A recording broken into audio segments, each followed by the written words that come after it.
de maison, la chair de ma chair, on l'appellera Aïcha du F. Alléluia. Non, donnez-moi la main le bien s'il vous plaît. Regardez dans la musique.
Célibataire.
Je demanderai aux mariés de s'asseoir. Ainsi que vous et moi, nous sommes aussi créés par la parole. N'est-ce pas, la Bible déclare qu'au commencement était la parole, et la parole était avec Dieu, et la parole est Dieu. Amen. Le mariage, c'est une institution divine.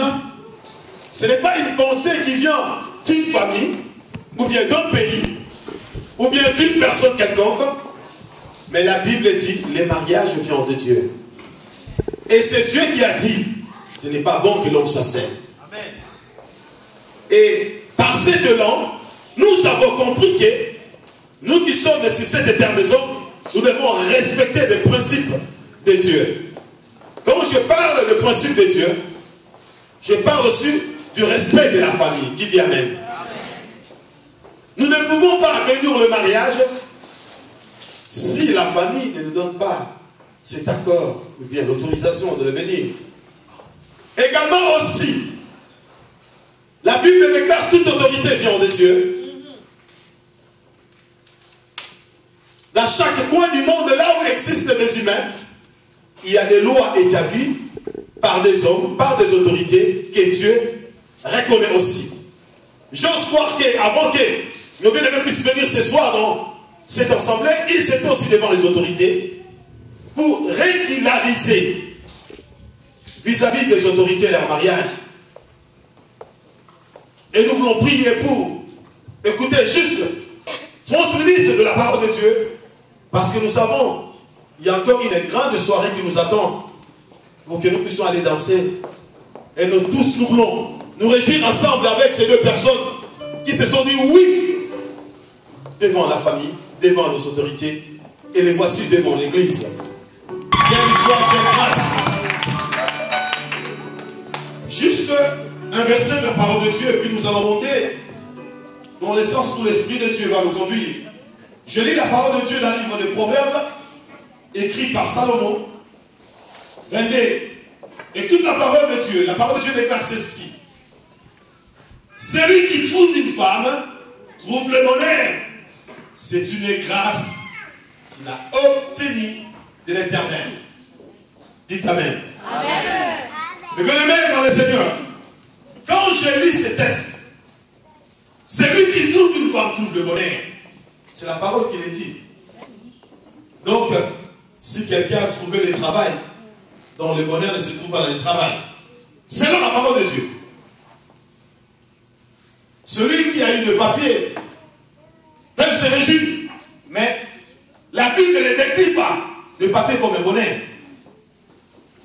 Celui qui a acheté une maison, vis-à-vis des personnes qui lui regardent, vis-à-vis de la joie qu'il a dans son cœur, il peut se dire que je suis bien. Mais la Bible ne définit pas cet achat comme un bonheur. Celui, je m'excuse, cela peut vous déranger, celui qui est devenu président, ministre, je ne sais pas quoi, la chose est là, ou bien son élévation qu'il a reçue, ne lui donne pas de bonheur, selon le verset de la Bible que nous venons de lire. Si réellement la parole vient de Dieu, si réellement nous tous qui sommes ici, nous respectons cette parole, nous devons comprendre une seule chose. Le bonheur a un nom. Et le bonheur, c'est une personne. Ça peut vous choquer, mais le bonheur, c'est une femme. Je crois que vous devez acclamer, s'il vous plaît. Le bonheur, selon la parole de Dieu, c'est une femme. Parce que c'est la parole qui le dit. Celui qui trouve une femme trouve le bonheur. Je m'imagine à la place de notre bien-aimé le frère Papi, pendant qu'il marchait, je ne sais pas ce qu'il avait eu avant. Je ne sais pas ce qu'il a dans son compte. Mais je sais une seule chose. Il n'avait pas les bonheur. Et je vais dire ceci ce soir. Nous tous, nous sommes en train de célébrer ce mariage. Parce que nous sommes les témoins de cette célébration. Avant que je puisse continuer sur mon enseignement, qui va prendre juste 30 minutes, je vais dire ceci. Je n'ai pas prié ou reçu une révélation exacte de la part de Dieu, que Dieu m'a dit, bénis ce mariage. Pourquoi je l'ai dit?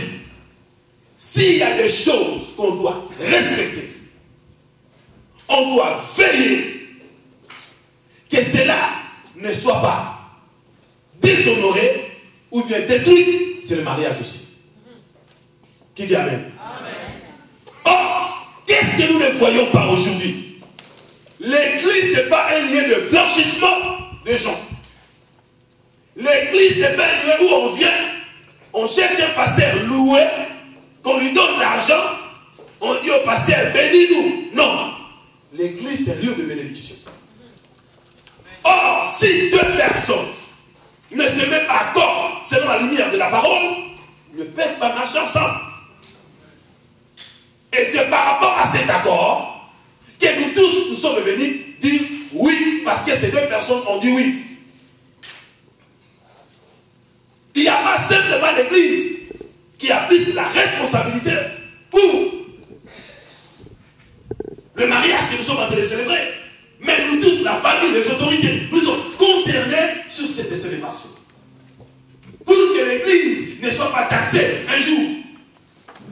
Voyez ce que l'église est en train de faire. L'église bénit, après 2 ans, les gens se séparent. Après une année, les gens se séparent.